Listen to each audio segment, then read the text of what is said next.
10వ శ్లోకము. సుధాధారాసారై చరణయుగలాంతర్విగలితై ప్రపంచం సించంతి పునరపి రసాంనాయ మహసః అవాప్య స్వాం భూమిం భుజగనిభమధ్యుష్ఠవలయం స్వమాత్మానం కృత్వా స్వపిశికులకుండే కుహరిణి. ఈ శ్లోకంలో సహస్రార కమలములో శివుడితో సాయుధ్యము పొందిన అమ్మవారు అనే కుండలిని సుషుమ్నా మార్గం ద్వారా అవరోహణ మార్గములో తిరిగి స్వస్థానమైన మూలాధార కుండమందు 3.5 చుట్లతో పాము వలె ఇమిడి ఉండడము వర్ణింపబడింది. ఓ భగవతి, చరణయుగలాంతర్విగలితై చరణయుగల పాదముల జంట యొక్క అంతః విగలితై మధ్య నుండి స్రవించుచున్న సుధాధార ప్లస్ ఆసారై అమృతధారల జడివానల చేత ప్రపంచం అంటే 72,000 నాడుల ప్రపంచాన్ని సించంతి తడుపుతూ రస ప్లస్ ఆమ్నాయ మహసః అమృత రసగుణములను అతిశయించిన కాంతిగల చంద్రుని నుండి స్వాం అంటే తనకు సంబంధించిన భూమిం అంటే భూతత్వ స్వరూపము గల మూలాధార చక్రాన్ని పునః అపి తిరిగి మళ్ళీ అవాప్య అంటే పొంది భుజగనిభం పాము వలె అధ్యుష్ట వలయం అంటే అధిష్ఠించబడిన వలయాకారము కలదానిగా కుండలాకారమైన దానిగా స్వం ఆత్మానం తన సహజ స్వరూపాన్ని కృత్వా అంటే పొంది అంటే ధరించి కుహరిణి అంటే తామర పువ్వు యొక్క మధ్యలో ఉండే దుద్దులోని సన్నని రంధ్రము వంటి కులకుండే అంటే మూలాధార చక్రములోని పృథివీతత్వములో స్వపిషి అంటే నిద్రిస్తావు. మా భగవతి, నీ 2 పాదాల మధ్య నుండి అమృతధారల జడివాన స్రవిస్తుంది. ఆ జడివానలతో సాధకుడి 72,000 నాడీ ప్రపంచాన్ని నీవు తడుపుతావు. ఆ తరువాత అమృత రూప కాంతి కల చంద్రుని విడిచి నీ స్థానమైన మూలాధార చక్రాన్ని తిరిగి పొంది అక్కడ నీ స్వరూపములో పాము వలె చుట్టలు చుట్టుకొని తామర పువ్వు దుద్దులోని సన్నని రంధ్రములో కుండలినీ శక్తిగా నీవు నిద్రిస్తావు. వివరణము 1. సుధాధారాసారైశ్చరణయుగలాంతర్విగలితై సుధాధారాసారై అంటే అమృతానికి ఆధారభూతమైన ధారల జడివానలచే అని ఈ పదానికి అర్థం. ఈ అమృత ధారలు భగవతి పాద ద్వంద్వము నుండి స్రవిస్తున్నాయట. ఈ సుధాధారలు అంటే అమృత ధారలు ఎక్కడివో పరిశీలించండి.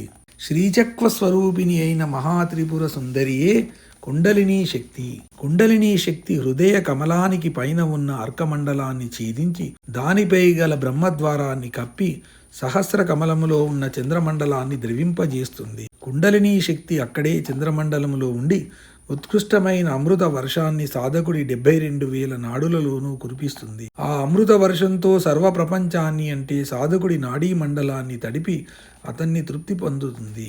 సహస్ర కమలం మధ్యలో గల చంద్రమండలము మధ్యలోని సుధాసింధువే భగవతి శ్రీదేవి విహారస్థానం. కుండలినీ శక్తి సహస్రారంలో శివుడితో చేరి సంతోషం పొందుతుంది. ఆ స్థితిలో ఉన్న శక్తిని పరాశక్తి అని తెలుసుకోవాలి. కుండలినీ శక్తి సహస్రాలంలో చంద్రమండలాన్ని ద్రవింపజేసినప్పుడు ఆ సుధాధారలు భగవతి పాదాల మధ్య నుండి స్రవిస్తాయని తెలియాలి. కుండలినీ శక్తి రూపంలోని భగవతి సహస్రారంలోని సదాశివునితో క్రీడించిన తర్వాత తిరిగి తన సహజమైన సర్పరూపాన్ని పొంది మూలాధార పద్మాన్ని చేరి నిద్రిస్తుందని వామకేశ్వర తంత్రములో కూడా ఉందని తత్ర గ్రంథాలు చెప్పిన విషయాన్ని మనం ఇక్కడ గుర్తు చేసుకుంటాం. 2.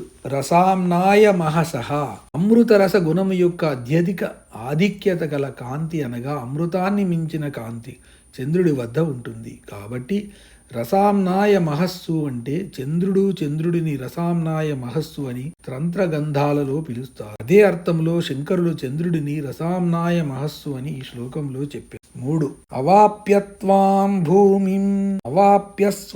భూమిం కుండలినీ శక్తి తన భూమిని అంటే పృథివీతత్వం కల మూలాధార చక్రాన్ని అని అర్థం. మహీం మూలాధారి అనే శ్లోకంలో ఇదే విషయము చెప్పబడింది. కుండలినీ శక్తి తిరిగి తన మూలాధార చక్రంలోకి వెళ్ళిపోతుంది. 4. భుజగనిభ వలయం. కుండలిని శక్తి భుజగనిభ మధ్యుష్ట వలయం అని చెప్పబడింది. అంటే పాముల చుట్టలు చుట్టుకోవడము అని అర్థం. కుండలిని సర్పాకారంలో 3.5 చుట్టలు చుట్టుకుంటుందట. 5. స్వమాత్మానం కృత్వా స్వపిషి కులకుండే కుహరిని. స్వం ఆత్మానం కృత్వా అంటే భగవతి తన యొక్క ఆత్మరూపాన్ని స్వీకరిస్తుంది. భగవతి స్వకీయమైన కుండలిని శక్తి రూపాన్ని తిరిగి స్వీకరిస్తుందని భావము. కుహరిని అంటే తామర పువ్వు మధ్యలోని దుద్దులోని సన్నని రంధ్రము అని భావం. కులకుండము అంటే భూమి తత్వము కల మూలాధార చక్రమని భావం. ఈ విధంగా సహస్రారాన్ని చేరిన భగవతి తన పాదద్వయం మధ్య నుండి స్రవించే అమృత ధారలతో సాధకుని నాడీ ప్రపంచాన్ని తడిపి అతడిని తృప్తిపరుస్తుంది. తర్వాత తిరిగి తన సహజమైన సర్పాకారంలో చుట్టలు చుట్టుకొని మూలాధార చక్రంలో కుండలిని శక్తి అయి నిద్రిస్తుందని గ్రహించాలి. దేవికి కులకుండాలయ అనే ఒక నామము లలితా సహస్రంలో ఉంది. కులకుండము మూలాధార చక్రం నందు 4 దళములు ఉంటాయి. ఆ పద్మకర్ణిక యందు కులకుండము అనే పేరు గల బిందు ఉంటుంది. ఈ విషయము సౌభాగ్య భాస్కరం అనే లలితా సహస్ర వ్యాఖ్యలో చెప్పబడింది. మహీం మూలాధారే అనే శ్లోకంలో కుండలిని శక్తి అనే శ్రీదేవి సుషుమ్నా మార్గము గుండా ఆరోహణం చేస్తూ సహస్రార కమలంలో శివుడితో సాయుధ్యం చెందడం గురించి చెప్పబడింది.